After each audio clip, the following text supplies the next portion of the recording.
Le message du livre de l'Apocalypse nous est communiqué du trône même du Seigneur Jésus-Christ afin de nous rappeler le dessein grand, élevé de notre tendre Sauveur, à savoir nous amener avec lui sur son trône. Dans Apocalypse 3, 21, il est dit, c'est là le message de notre Seigneur Jésus-Christ à tous les croyants qui veulent vaincre et être ainsi qualifiés pour s'asseoir avec lui sur son trône. On peut se demander comment est-il possible que nous, croyants, occuperons un jour une telle position.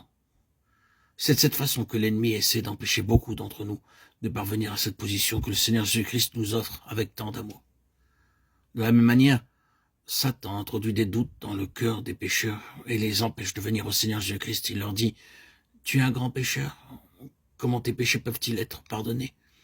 Dieu veut te punir pour tes péchés. Comment peux-tu un jour devenir juste ?»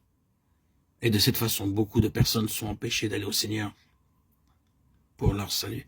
Cependant, le Seigneur dit si clairement dans Matthieu 11, 28, « Venez à moi, vous tous qui êtes fatigués et chargés, et je vous donnerai du repos. » Il dit encore dans Ésaïe 1, 18, « Si vos péchés sont comme le cramoisi, ils deviendront blancs comme la neige. » L'ennemi essaie d'empêcher beaucoup de croyants de recevoir leur part de l'héritage céleste et spirituel.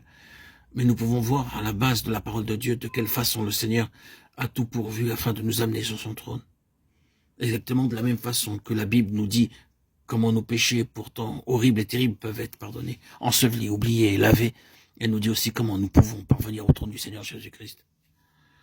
Le Seigneur Jésus-Christ a accordé une vision de l'Église céleste à l'apôtre Jean, qui était retenu prisonnier dans l'île de Patmos à cause de la parole de Dieu et du témoignage du Seigneur Jésus-Christ.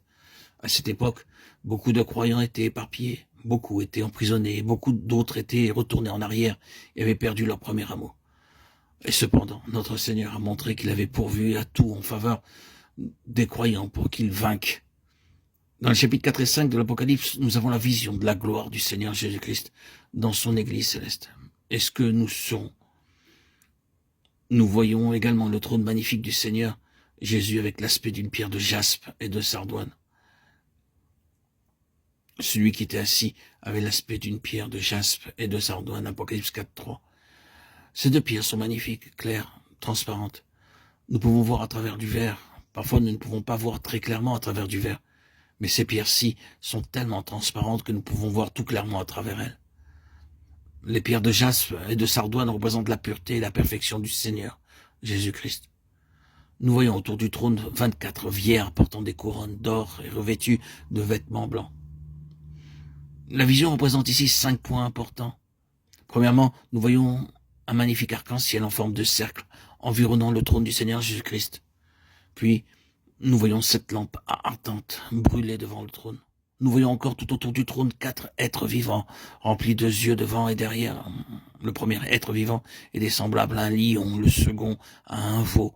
Le troisième avait la face d'un homme et le quatrième était semblable à un aigle qui vole. Ensuite, au chapitre 5 de l'Apocalypse, nous est présenté un livre scellé de 7 sceaux au milieu du trône et des 4 êtres vivants et au milieu des vieillards. Il y avait là un agneau qui était comme immolé, possédant 7 cornes, 7 yeux. Par le moyen de ces 7 grands symboles, il nous est montré la façon de vaincre et de parvenir sur le trône de notre Seigneur Jésus-Christ.